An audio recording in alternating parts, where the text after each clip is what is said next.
Hello everyone. इस video में हम दो टॉपिक्स के बारे में पढ़ेंगे।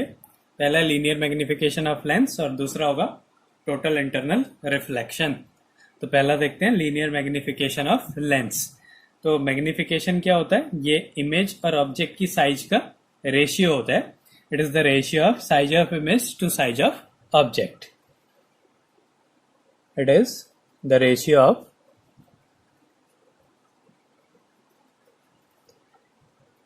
it is the ratio of size of image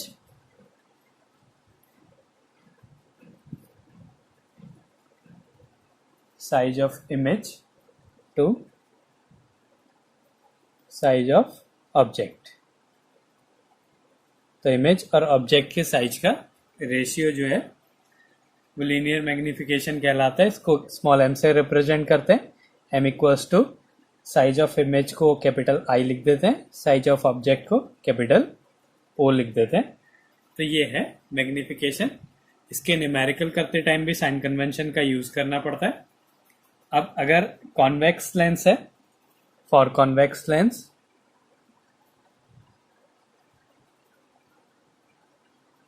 अगर लेंस कॉन्वेक्स है तो जो मैग्निफिकेशन आएगा वो, अब कॉन्वेक्स लेंस में रियल इमेज भी बनती है और वर्चुअल इमेज भी बनती है। तो अगर m की वैल्यू जो मैग्निफिकेशन है वो नेगेटिव आ रहा है, इसका मतलब जो इमेज होगी वो कैसी होगी?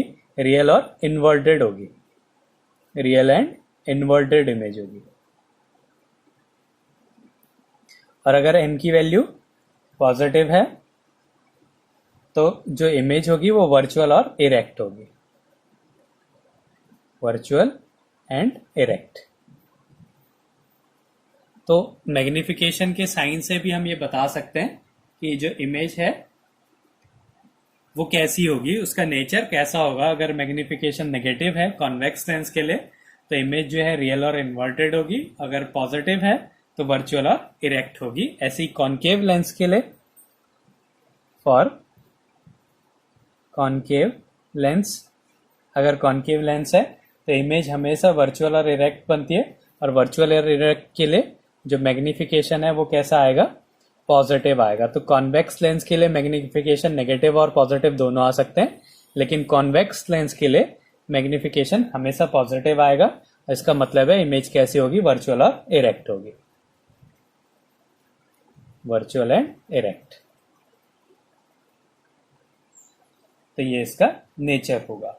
अब अगर जो मैग्निफिकेशन है वो एक से बड़ा है, इक्वल है, या एक से छोटा है, ये न्यूमेरिक वैल्यू ले रहे हैं। अगर वैल्यू एक से बड़ी है, इक्वल है और एक से छोटी है तो जो इमेज होगी वो enlarged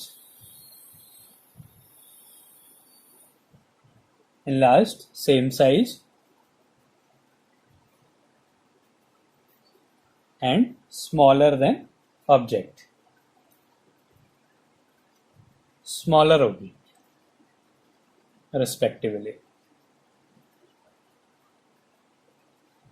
तो ये इसका नेचर है। अगर m की वैल्यू एक से बड़ी है तो जो इमेज होगी वो ऑब्जेक्ट की साइज से बड़ी होगी। अगर मैग्निफिकेशन एक के इक्वल है तो सेम साइज आएगा। अगर एक से छोटी है तो स्मॉल आएगा। और पॉजिटिव नेगेटिव साइन के लिए ये है। तो ये होता है मैग्निफिकेशन। ये बताता है कि जो नेचर होगा वो कैसा होगा किसी लेंस के लिए। अब इसके बाद अगला टॉपिक है, काफी इंपॉर्टेंट टॉपिक है, जो कि total internal reflection. Total internal reflection.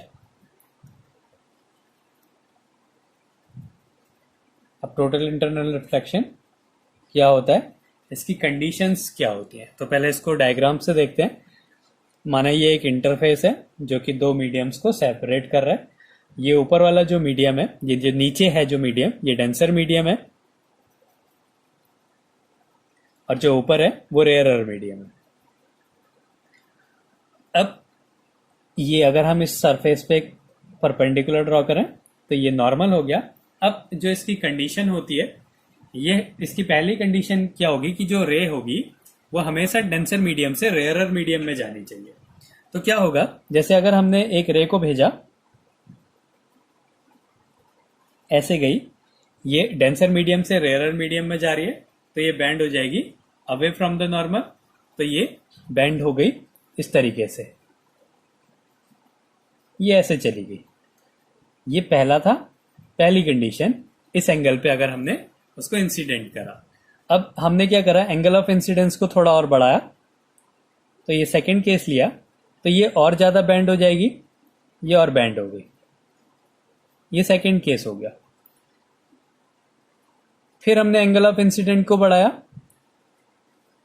अब हमने और एंगल ऑफ इंसिडेंट को बढ़ाया, तो क्या होता है, ये जो रे होगी ये ऐसे चली जाती है, ये थर्ड केस हो गया। तो ऐसा एंगल ऑफ इंसिडेंट जिसके लिए एंगल ऑफ रिफ्रैक्शन 90 डिग्री हो जाए, इस एंगल ऑफ इंसिडेंस को बोलते हैं क्रिटिकल एंगल। ये है हमारा क्रिटिकल एंगल, इसको बोलेंगे क्रिटिकल एंगल। तो क्रिटिकल एंगल वो एंगल ऑफ इंसिडेंट है जिसके लिए एंगल ऑफ रिफ्रैक्शन क्या हो जाए, 90 डिग्री हो जाए। अगर जो रे होती है उसका जो एंगल ऑफ इंसिडेंस है वो क्रिटिकल एंगल से बड़ा हो जाए, अब अगर हम इसको और ज्यादा बड़े एंगल पे इंसिडेंट करते हैं तो ये क्या होता है, अपने ही मीडियम में वापस आ जाती है और रिफ्लेक्शन के लॉ को फॉलो करती है। मतलब जिस एंगल पे इंसिडेंट हो रही है उसी एंगल पे रिफ्लेक्ट होगी। ये फोर्थ केस है। तो इस कंडीशन को बोलते हैं टोटल इंटरनल रिफ्लेक्शन। तो क्या होता है, अगर कोई ray of light denser medium से रेयरर मीडियम में जाए और उसका angle of incidence critical angle से बड़ा हो, तो जो लाइट होती है वो अपने ही मीडियम में वापस चली जाती है। इस फिनोमेना को बोलते हैं टोटल इंटरनल रिफ्लेक्शन। अब इसकी कंडीशन क्या होती है, कंडीशंस। तो इसमें जो पहली कंडीशन है, ये क्या होता है, एक सेट ऑफ ट्रांसपेरेंट मीडियम का एक सेट चाहिए होना चाहिए, a set of transparent medium.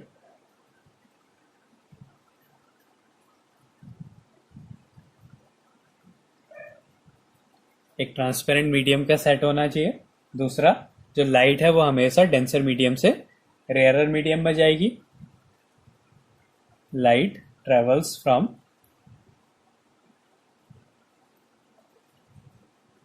Denser to rarer medium. ये इसकी सेकंड कंडीशन है। थर्ड कंडीशन क्या है, जो एंगल आई है, एंगल ऑफ इंसिडेंट जो है वो जो है क्रिटिकल एंगल से बड़ा होना चाहिए। Angle I should be greater than critical angle.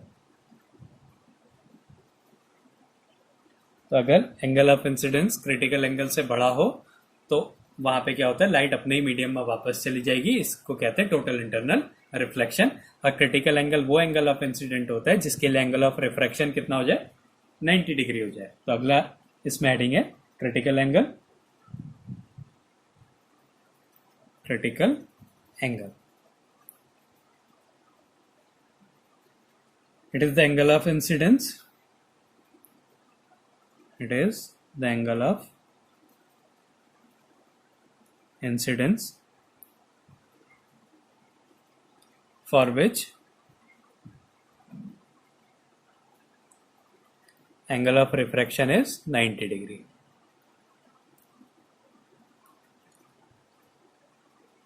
Angle of refraction is 90 degree. तो ऐसा एंगल ऑफ इंसिडेंस जिसके लिए एंगल ऑफ रिफ्रैक्शन 90 डिग्री हो, उस एंगल को बोलेंगे क्रिटिकल एंगल।